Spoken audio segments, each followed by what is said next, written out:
There we go, team. It's Cas from In the Trenches with Cas. You're thinking about joining infantry, you're thinking about joining the army. You've just been divorced, you've just got out of school. Whatever your bloody reason is, I'm here to help you on your journey. Righto, team. Before we go any further, it's important you understand what you're putting your hand up for. The motto for the battalions of the Royal Australian Regiment the Royal Australian Regiment, that is duty first. Okay, your duty comes before your emotions a lot of the time, and we don't want you coming in there making any excuses or getting told what you can and can't do if you're not bloody capable. Not capable where? In the ticker or in the head. Both of those are as important as each other at different components of the battlefield. Before we start into that, the role of the infantry, I want to say it so you can get it in your bloody head, that this is not a game and it definitely is not a job. To seek out and close with the enemy, to kill or capture him, to seize and hold ground, to repel attack by day or night, regardless of season, weather or terrain. I hope you like that one, team, because that'll be what you bleed, what you scream, what you eat, what you sleep and you love by for the next years, at least 4 if you get in. You're not going to get a tighter bunch of mates, they're going to last with you for life. Facebook is bloody important if you're infantry, because you're going to have more faces than you can poke a bloody stick at to try and remember every Anzac Day, and you're probably going to have minimum amount of concentration because your mind's blown all the time with what am I going to do next, with the fun, with the friends, with the new girlfriend, the new car, etc. It is fun. In between all the times of hardship, being wet, cold, injured, etc., it is bloody fun. It keeps you young. When you're overseas with 20 or 30 other guys having a ball on an obs course against some Americans and beating them, believe me, it's like winning the bloody Olympics, I'd imagine. You get to reflect on the pride. You're stepping in the footsteps of your ancestors. It is a very proud thing to be able to wear the hat, okay, and understand that it was worn by the Anzacs before you. Since 1949, the prefix rule came in, which made the Royal Australian Regiment. We're a different batch of blokes, but we're exactly the same as those lads, given the opportunity. Righto, so wear it with pride and understand that there's people in your circles that are bloody proud of you as well. The Apprenticeship of Leadership. The leadership that you will carry from this job, if you carry yourself with honour, you will not be able to find in a university or a TAFE. You will not find it on a work site. You will only find it within the Brothers at Arms, okay, and emergency services, and probably not even police, okay, that'll allow you to blaze a path of pride, respect and leadership with whoever else that you decide to work with if you decide to get out after your mandatory time in infantry, whether it be from injury or voluntary discharge. Righto, mate. Now we're going to talk about a little bit of intellectual or mental preparation for joining not just the Army, but the Royal Australian Regiment. Okay, remember, you're coming to us, we're not coming to you, so don't come with bloody stipulations on how you should be treated. You'll get treated the way you react or the way you act. Righto, research your unit locations. Understand if you're going to come to infantry, the Royal Australian Regiment, the 2nd Battalion, 1st Battalion and 3rd Battalion are in Townsville. Okay, from there you've got your Brisbane battalions being 8, 9, okay, as well as the 6th Battalion, they're in Brisbane. Then you've got 5 and you've got 7 RAR in Adelaide and in Darwin. And you've also got some smaller units in areas like Singleton as well, which is the home of the infantry soldier. Find out where you want to go, do research on that unit, then stick to your bloody guns and perform at the highest level, and you probably will get what you need. What we're going to do next is we're going to talk about the physical application of joining this job. Career, lifestyle, calling, legacy. Righto, lads, we're back again. If we're going to talk about fitness and joining the RAR, you're not going to find what you need on a bloody computer, I'm telling you right now. Whatever you can do, you need to be fitter. You can't be fit enough. And I'll tell you why. Because when you go through Kapuka, you're competing against people that are going to every job, from bloody washing a bottle, okay, to changing a tyre, to driving a truck, etc.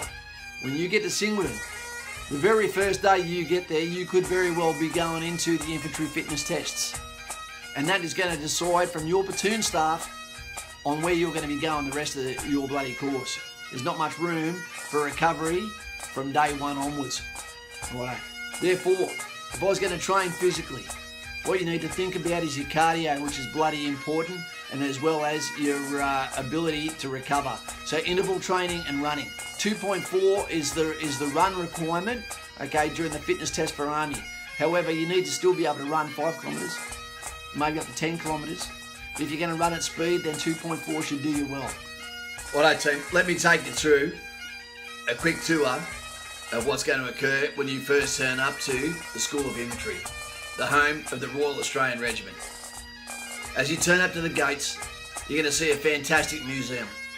This is a place that 13 weeks from you passing it, your family, your first divorce, your missus, and your buddies, cousins, are going to be in there waiting for you to do your march out.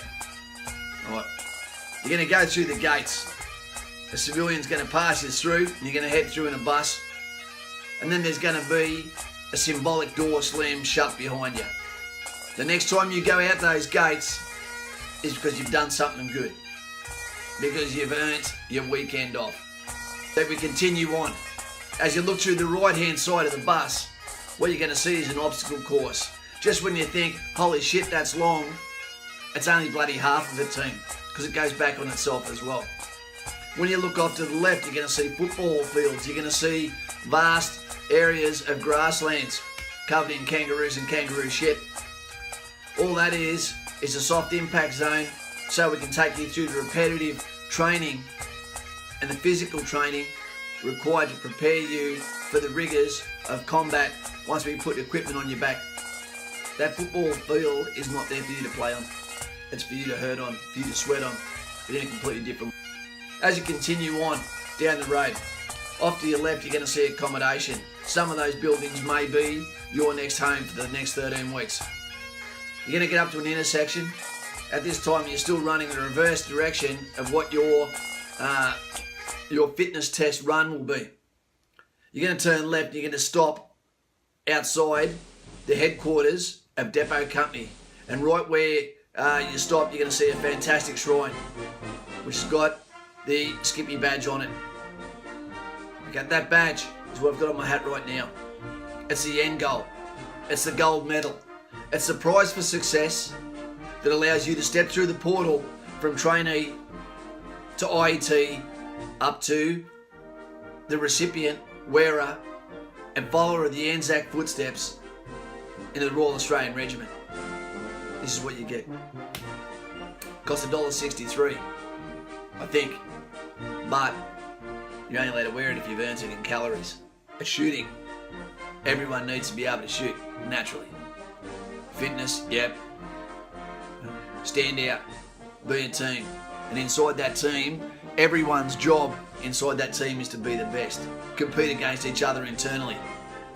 If you become the best in your fire team, in your family, then you start looking at your cousins and you start defeating your cousins in everything. Then your section's going to pick its game up and life will only suck for one person, the slowest in your section. If you're not that guy, well, you're okay. And if you're the fittest, you're almost bloody laughing.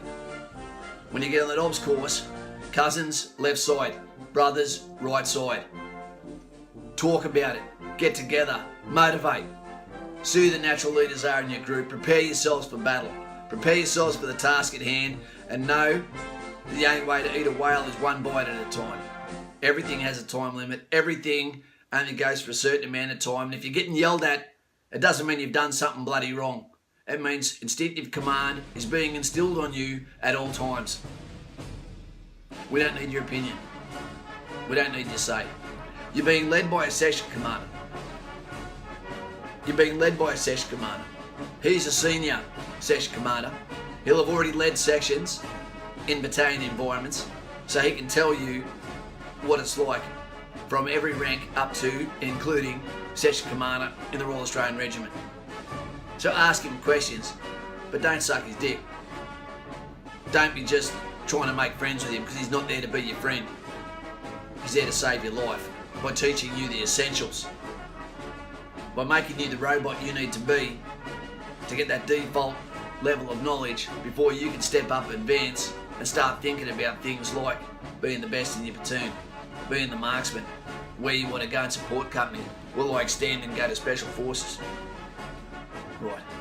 Sesh Commander, different to Instructor. Kapuka, Instructor. Teaches you drill, teaches you the basics, but then at the end of a lesson, goes away. Sesh Commanders, what they do is when the downtimes are on, they'll be talking about life. They'll be teaching you the experiences and selling to you the reason why the Esprit de Corps, the Royal Australian Regiment, your new family, is the best thing you've ever done in your life. And you know what? It's worth bloody dying for. 24 years later, I'm out of the army now, and I would still give up everything I have for what Australia asks of me now. And I want you to feel the same. Team, one day you're going to have to look back on your career. If you're going to join the army, everyone has the opportunity now, including females, of joining infantry. One day you're going to have to look back. Now, you can make up all the excuses you want, that I wanted to drive trucks, or I wanted to be in a tank, or I wanted to be in a cab vehicle. That's all fine. But make sure that you realise that you had the opportunity to wear this hat badge and to be part of a battalion, or part of artillery, or part of a cav unit, right? Your armoured boys, or tanks, or engineers, or helos. You've had the opportunity, you chose it. And if you didn't choose it, it means you probably didn't do well enough at bloody Kapuka to get what you asked for. If you're the top pick, then at Kapuka you're going to get what you want. So, if I can leave you off with one thing, for starters, good bloody luck. What I want you to do is get up now, and I want you to go in that recruiting office, walk in there, and let them know, I want to join the Australian Army. Make sure you're dressed well as well so they take you professionally. This is a job interview, but it's not a job. When you go in there and they ask you what you want to do, you're dressed well, you've done your hair, I want to join the Royal Australian Regiment, and I want you to get me there.